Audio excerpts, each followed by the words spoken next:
So now it's time to take some of the techniques that we've learned and put together a real-world project. So what we're going to be designing is this robot, and I have some reference images for you to take a look at. We've got a top view, a front view, and a perspective view.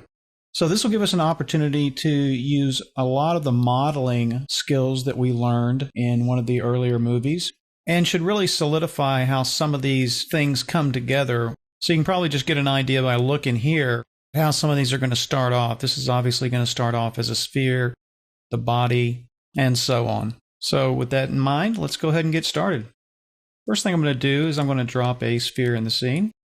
And I am going to go -90 here in the bank. Let's go ahead and zoom in here a little bit so we can see what we're doing. I want to go ahead and convert this to a polygon object by clicking right here, the Make Editable button. And I'm going to grab my Scale tool, and I'm going to scale this down in X by beginning the scale here and then holding Shift down, and I'm going to scale down 70%. Next, I'm going to grab my Y, and I'm going to do the same thing, except I'm going to go out 120%. So this is what we've got now. Next thing I'm going to do is grab my Live Selection tool. I'm going to select U and then L on the keyboard for a loop selection. And I'm going to come over here, grab my Polygon tool. I want to grab that loop right there.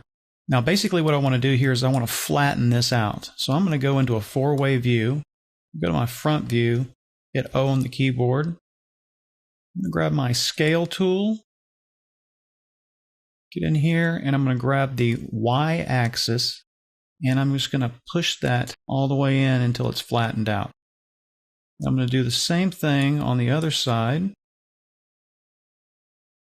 Again, I'm going to grab the Live Selection tool, U on the keyboard, and then L. We'll select this one, go to a four-way view, grab the Scale tool, and flatten that out again. That's kind of where we're at now. I want to grab some of this top up here to make the extrusion that was on the head. That's this piece up here. Grab these. We'll just paint this selection in. 2, 4, 6, 8, 10, 12, 14, 16, and 18. Get rid of that one. I think that's a good selection. So now I'm going to right click after I get my selection made. I'm going to go to Extrude Inner. I'm going to drag to the left. I'm just going to come over here and I'm going to put 3 in here, the offset. Now I'm going to right click, go to the Extrude, drag to the right, and we'll just put in 5 for the offset. So now we have something like this going on. Now I'm going to drop a HyperNurbs into the scene, put my sphere in the HyperNurbs so we can kind of get an idea of what's happening here with the head piece. We'll do a quick little render here and see that we've got our extrude going on. But I want to tighten this up, so I want to hit K on the keyboard to go to my Knife tool, turn the HyperNurbs off, and I want to make a cut right here at the bottom and right here at the top. So I want to change the mode to Loop. Let's just come in here, make one cut about there, and one cut right down here. Get in here where we can see that a little better. There we go. So now we have 2 cuts. And now if we turn our HyperNurbs back on, you can see how that's tightened that up.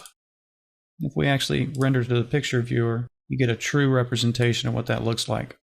Okay, so we're well on our way. We will continue with the head in the next movie.